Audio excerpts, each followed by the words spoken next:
Hello, Diablo68 here from Game in Existence, and today we're going to have a look at a board game, and that board game is called Star Wars Imperial Assault. It's done by Fantasy Flight Games, which have done quite a few good games, and it's based on another game called Descent. And we're going to have a look at the nuts and bolts of how it works, if it's worth playing, and if it's worth buying as well. So let's go into it.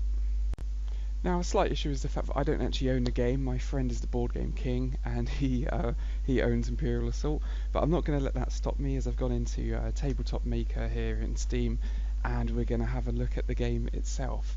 Now, there's loads of other reviews if you want to see, people showing you the models and the model looks good, and look at this painted, and look how thick the rulebook is. That's great. If you want to look at those videos, go somewhere else.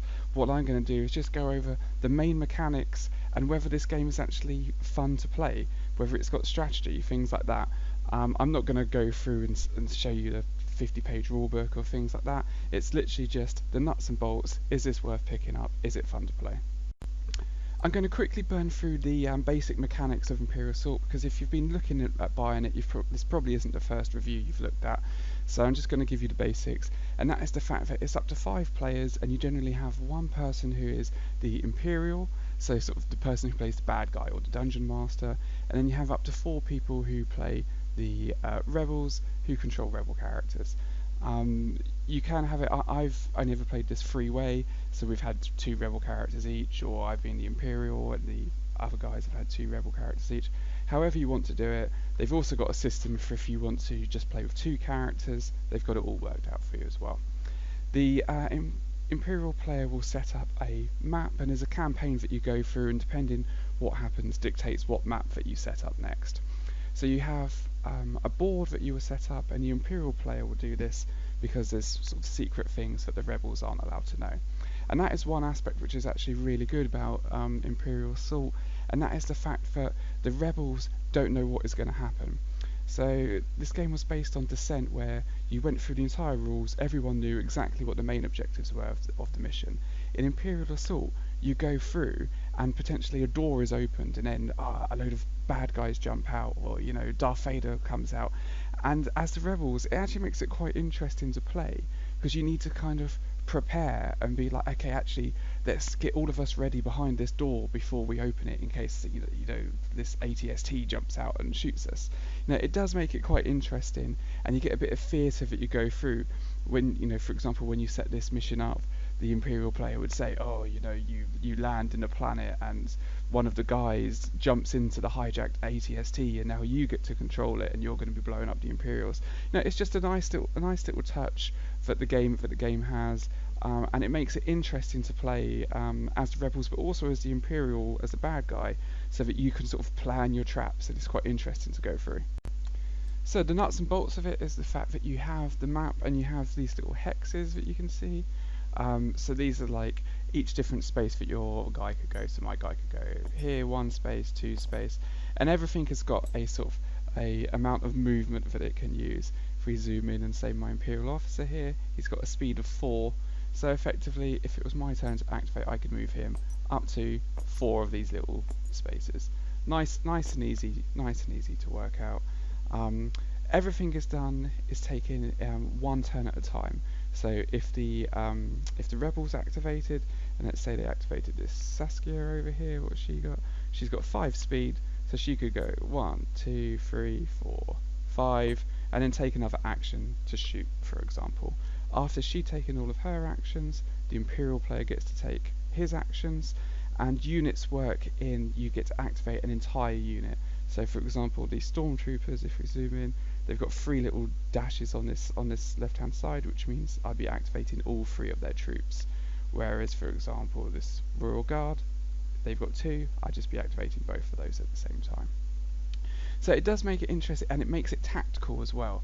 It's tactical of the amount of times that I've played this as the rebels, and you sit there and go, oh, I need to blow up, I need to kill this Imperial officer, but I need to stop this Royal Guard from doing something against me.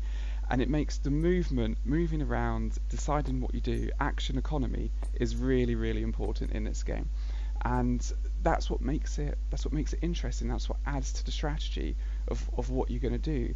And the rebels get to decide what characters they activate first. So you might look at it and go, oh, actually, this guy's only got a speed of 4, so let's activate Saskia so she can get round. But actually, we need this guy to use his abilities or whatever. It does make it interesting to go through. Each character has its own sort of special abilities. So each rebel player will have one of these player cards where they have certain abilities and things. It shows you your health, how much your endurance is, which lets you do sort of special abilities, your speed and your defense. As you play later on, you get to unlock extra cards which are worth experience. So as you play through the campaign, your character will get stronger and stronger as you go. You also get better equipment, and this is one of the things which really it adds in that RPG element to the game. So you're not just going through and doing a one-off campaign, or you've set up a board game, you finished it, okay, what should we play next? You're going through sort of, I think it's like 12, 13, 14 missions, and each time you're hopefully going to get some experience, and you can save this up and go, actually I'm going to try and get this expertise because it's really helping me, or actually I've just brought a better new weapon and some armor, so now I'm going to get execute because it works much better for what I want. It's a really interesting system, and it isn't just the rebels which then sort of level up and have all of their different skills. It's you also get the Imperial player gets to upgrade sort of a skill deck and gets to also buy cards to then assist him. So that's the whole point of the campaign that you go through. In theory, if you keep winning missions as either the rebels or the Imperials, you're going to get stronger, better cards to end the campaign and then to win the final mission, which makes all the difference. Whoever wins the final mission wins the whole campaign. If you're the rebels and you've kept winning and you keep getting extra money and experience to buy better weapons and armor and things, then you're more likely to win. It's as simple as that. So I'm going to show you a basic few couple of turns here, just to give you an idea of how the gameplay plays out. It is quite quick and easy to pick up, but there are a lot of nuances once you play through it a few times. Now, if you do pick up this game, I recommend you read the frequently asked questions, and there's a lot of gameplay tips on it. The first campaign I went through, we did a lot of stuff wrong. How it works is the fact that all characters, whether they're a Imperial scum or whether they're a rebel person, they all get 2 actions. The difference is the rebels can use their actions to double attack, whereas the Imperials can only use 1 attack each turn. Now the rebels always start, and for example, let's start off, we're going to activate Saskia over here. So she's got a speed of 5, and she's got a ranged weapon. Ranged is denoted by the different dice we've got here. Blue is really good ranged, green is medium range. So Saskia can move 5, so we go 1, 2, 3, and I think what we'll do, she's just going to move 3, because what you can do, you can half use your movement, take a shot, and then you can move again. So she could try and shoot this Imperial officer and then say run around the corner to hide, rather than a Royal Guard coming out and attacking her. So to work out her attack, she rolls a blue and a green. So we grab our blue and a green. The Imperial officer rolls a white defense dice. So we grab those, we roll them, and we see what we get. So perfect. These little splats, these are just straight up damage, and the little lightning bolt is the fact that you can use a surge ability. So if we look over here, surge. So this is once per shot you take. So she could get +2 damage or +2 accuracy. Accuracy is for your range. These numbers represent how much range you've got. So she has a range of 5, and to shoot this Imperial officer it's 1, 2, it's 3 range. So she's within range, she doesn't need the accuracy, she would go for an extra 2 damage, which would be 5 damage there. But if we look at the white dice, these 2 sort of semicircles cancel a surge, which means she won't get to use that surge, which means it's just going to be 3 damage that we're going to take. So the Imperial officer, luckily I had 2 there already, so the Imperial officer's taken 3 damage out of his 5 health. And that's it, that's Saskatef's turn over and done with. Now the Imperial officer, now the Imperials activate, and as an Imperial officer, probably the best thing is to run away from here. He's got a speed of 4, so that's what he's just done. You can move in at diagonals, and he's run away. His other ability is he can choose another friendly figure to take an action, so that's what he's going to do. He's going to activate For ease, let's say we activate this Royal Guard, so this Royal Guard can move its move of 5. So let's just 1, 2, 3, 4, 5. Let's just get all the action going on as we are, and we flip this to show that the Imperial officer is taking this action. It then goes over to the rebels now, and we'll activate Fen. And this is what I was saying about you get the upgrades. So he's got an upgrade for tactical movement, which means he can exhaust this card to choose a friendly figure within 3 spaces or himself to gain 2 movement points. Now that's quite handy because if you move, that counts as one of your actions. So effectively he can go 1, 2, and then he can now take both of his actions to shoot, which is what he's going to do. He's going to shoot this Royal Guard. So Fen rolls a blue and a green as well. Royal Guard has got a black defense dice, which is a slightly different one. So, and these little triangles, that is just one block. That's just completely one defense. Okay. So if we roll a dice, so you can see Fen has got 3 damage and a surge, and I'm blocking 1. So we're on 2 damage and 1 surge at the moment. A surge for Fen is for +1 damage, so it's going to be 3 damage. So this Imperial Guard, and we put these ones on the board so we can actually see that it's that Imperial Guard, that Royal Guard. He's taking 3 damage out of his 8, so he's got 5 left. Now, because he can take another shot, he's going to do the same again. So we just roll our dice. He's hoping for high dice. So this time 2 damage, but that's going to be negated by the 2 defense. So he's got 1 surge, which is going to be for 1 damage. So our Royal Guard takes 1 more damage. And then that's it. That's Fen's go over and done with. He's gone. We now go back over to the Imperials. And now you can start to see the tactics of, now I'm starting to think, oh, I probably want to activate my Royal Guard now, because if I don't, then potentially this ATST is going to blow the Royal Guard up, and then I'm going to lose my actions. I'm going to lose my action economy.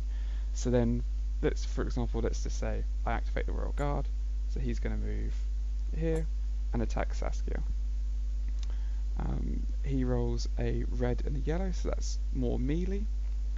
And Saskia, I know, rolls a white, so we roll our dice. Aha! So this is a good roll for the Royal Guard. He's got 3 damage and a surge, which means he could have done his 3 damage and probably stun, which makes it so Saskia would lose an action next turn, which is really bad for the rebels. Fortunately, she's rolled, I think we call it the X-Men of Glory, or I can't remember what we call it in our gaming group. That basically means you're immune, you dodge everything, you've rolled a 6. And that is the basic gameplay of Imperial Assault. So a quick summary for the game, and it's really fun to play. It's really tactical for both sides. Both sides you get your little upgrades and you unlock better characters and things like that. As the rebels, you unlock better weapons, and you get your better items and things like that. You upgrade your experience. It makes it fun to go through the campaign. Some of the campaigns you can find allies, so you might save Luke Skywalker and then you could bring him in on missions, and things like that. It's fun to go through and play.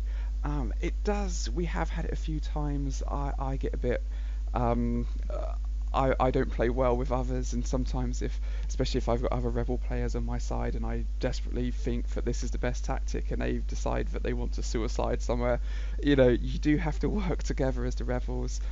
In the latest campaign I'm playing the Imperial, so it's not so much of an issue. I can just do what I want. But some of the other points is the fact that you have a threat system. So each round the Imperial player will gain extra threat. You'll go through each round and you'll get, say, 4 threat a turn. And it actually works really well because all of these cards, you can see at the top, they cost a certain amount of threat. So if I had 14 threat, I could use 8 of it, and if I had a card in my hand, which I think this is an example of, here we go, Snowtrooper. So at the start of the round, I could spend my 10 threat and bring in snowtroopers, and each mission will show you where you can deploy them, or how many different people you can bring in. And it's a really good system because this threat changes based on how far you're in the campaign.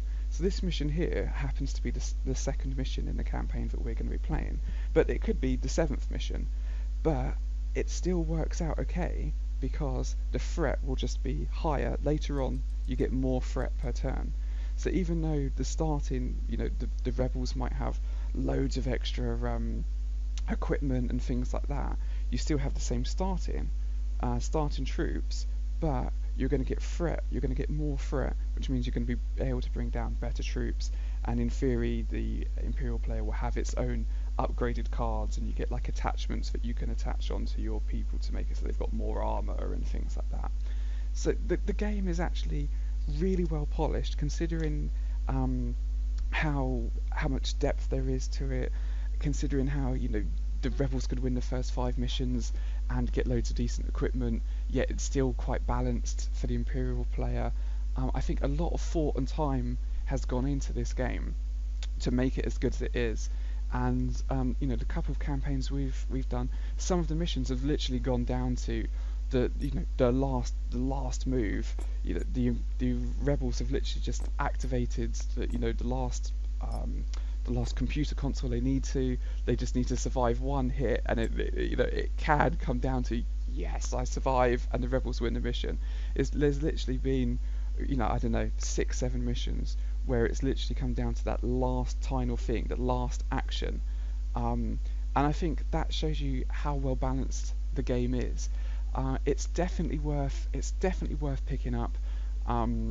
For setting up the board, it doesn't take too long to set up the board. It's fun to go through. It's definitely worth grabbing if you've got a group of people who often play board games, because you need to do it with the amount of missions you go through. And I've got the rule book here. How many is it to you? It's like 11-12 missions you're going to go through.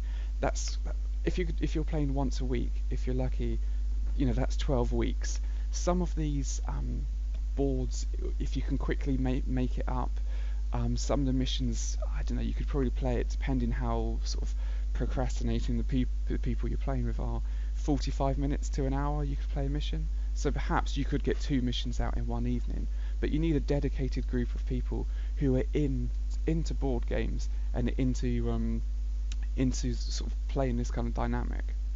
The difficulty curve isn't too hard to pick up. I think for people who aren't sort of hardcore board game players, it might get a bit more difficult when you're trying to work out what different experience things to grab and what is the best items to use. And if you've got some experienced players on the Rebels and then some people who are kind of newer to board games, in a way it can frustrate the more experienced players, but also those experienced players can then give their guidance and sort of go, oh yeah, you could use that ability, but perhaps you'd be better off moving away from the thing which is just about to kill you. So I think it is quite forgiving for new players. Just as the few turns we've done here, you do have the nuances and different things and different tactics, but quite often it is just, I'll move over here, I'll shoot, or I'll do a special action here. It is quite quick to pick up, so I definitely recommend grabbing this game if you've got a few people, whether you're into Star Wars or not. I'm not a huge fan of Star Wars, but it's the fact that the game is well polished, the mechanics are good, it's balanced, it's tactical, you've got strategy, you've got RPG elements, it's fun, it's quite quick to play, definitely worth picking up, one of the better board games I've played. This was Diablo68 from Game in Existence, and that was my review of Imperial Assault, the board game. I hope you enjoyed it, and yeah, let me know in the comments if you're going to pick it up and what you think.